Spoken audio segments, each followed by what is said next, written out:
Hi friends, எல்லாம் எப்படி இருக்கீங்க? இது வரைக்கும் நான் போட்ட வீடியோக்கு நல்ல வரவேற்பு கொடுத்துட்டு வரீங்க. ரொம்ப ரொம்ப தேங்க்ஸ். இதயம் சம்பந்தப்பட்ட பாதிப்பை 140% அது அதிகரிக்குது. பக்கவாதத்தை கிட்டத்தட்ட 60% அதிகரிக்குதுன்னு சொல்றாங்க. கரோனரி ஹார்ட் டிசீஸ் சொல்ற இதய நோயை கிட்டத்தட்ட 30% அதிகரிக்குதுன்னு சொல்றாங்க. இன்னைக்கு ஒரு முக்கியமான டாபிக் பத்தி பார்க்க போறோம். என்னன்னு பாத்தீங்கன்னா, கொட்டை என்ன இருக்கு, எல்லாரும் தான் கொட்டை விடுறாங்க அப்படின்னு சொல்றீங்கன்னா அதான் இல்லை. அதாவது சிங்கப்பூர்ல இருக்கிற லேடி சொல்றாங்க அவங்க ஹஸ்பண்டை பத்தி, என் ஹஸ்பண்ட் சத்தமா கொட்டை விடுறாரு, நான் இதை என் குடும்பத்திட்ட சொல்லியும் ஃப்ரெண்ட்ஸ் கிட்ட சொல்லியும் அவர் கிண்டல் பண்ணிட்டே இருப்பேன், ஆனா இது ரொம்ப தொந்தரவா ஆயிட்டு இருக்கு போக போக அப்படின்னு சொல்லியிருக்காங்க.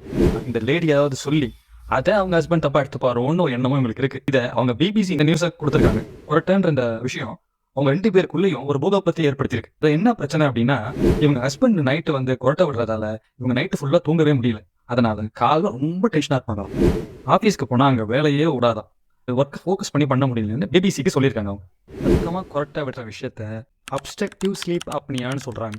இந்த பிரச்சனை இருக்கும்போது என்ன நடக்கும் உடம்புலன்னு பார்த்தீங்கன்னா, மூச்சு அடைச்ச மாதிரி ஒரு ஃபீலிங் இருக்கும். இந்த தொண்டை சுவர் சுருங்கி விரியறதால வழக்கமான நம்ம எப்போதும் மூச்சு விடுறது சுவாசம் தடைபட்டு போயிடும். அதனாலதான் கொரட்டை சவுண்டு கேட்குது. இதனால என்ன நடக்கும்னா, உடம்புல உள்ள ஆக்சிஜன் பற்றாக்குறை அதிகரிக்கும். இங்கிலாந்துல இருக்க ஜேம்ஸ் குக் யூனிவர்சிட்டியில வேலை பார்க்குற மிஸ்டர் ராமமூர்த்தி சத்யமூர்த்தி அவர் என்ன சொல்றாருன்னா, அதாவது தூக்கத்துல இந்த ஸ்லீப் அப்னியா அறிகுறி ரொம்ப லேசா ஆரம்பிச்சு ரொம்ப கடுமையா வரைக்கும் போகும்.